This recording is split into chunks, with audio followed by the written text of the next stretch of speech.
ও আচ্ছা, এই যে এতদিন আপু বিয়ে করছেন কবে, এখন আপু মামা হব কবে না? হ্যাঁ, হবেন হবেন। এমনি তো মামা, মামার কি অভাব আছে নাকি? ভাগনার কি অভাব আছে? প্রচুর ভাগনা ভাগ্নি আছে, আছে না? মামা হবে কবে? সেটা আমি কিভাবে বলবো? কারো মামা ডাক শুনতে চাইছে। শুভ তো অলরেডি মামা, উপরওয়ালা জানে, এটা উপরওয়ালা জানে।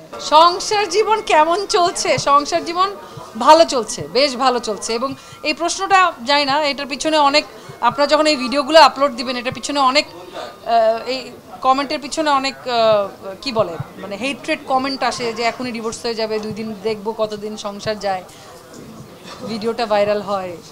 আপু কেন বলেছিলেন সংসার আমার ভালো লাগে না? হ্যাঁ, ওই যে আপনাদের কন্টেন্ট ভালো, ওইটা সবাই খুব মজা পেয়েছে ওইটার জন্য, এই জন্য সংসার আমার ভালো লাগে। ওটার গান, সংসার আমার খুবই ভালো লাগে। আমার মনে হয় সবারই সংসার ভালো লাগে। আমার খুবই ভালো লাগে সংসার, এবং আমার সংসার আলহামদুলিল্লাহ খুব ভালো যাচ্ছে।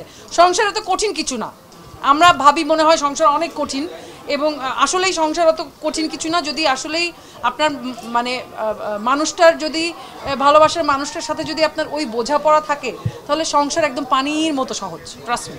ডিভোর্স তো আসলে শুধুমাত্র আমাদের শিল্পীদের মধ্যে ডিভোর্স হয় এমন তো না।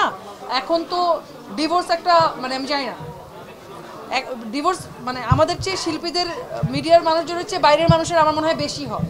তাদেরটা সামনে আসে না, আমাদেরটা সামনে আসে দেখে আমাদেরকে সবাই, এবং আমার মনে হয় যে থাকে না একটা ফ্রাস্ট্রেশন বের করার একটা জায়গা আমাদের পোস্টে, বা আমরা কোনো কিছু বললে সেখানে কমেন্ট করা এক ধরনের রিলিফ। তাও এভাবেও যদি আমরা আসলে মানুষের উপকার করতে পারি, যে আমাদের পোস্টে কমেন্ট করে বা আমাদের ছবিতে কমেন্ট করে, একটা নোংরা কমেন্ট করে বা একটা ব্যাড কমেন্ট করে মানুষের যদি ফ্রাস্ট্রেশন বের হয়, মানুষ যদি একটু বেটার ফিল করে মানসিকভাবে, তাও তো আমরা এক ধরনের মানুষের ইয়েতে অবদান রাখছি না, মানে।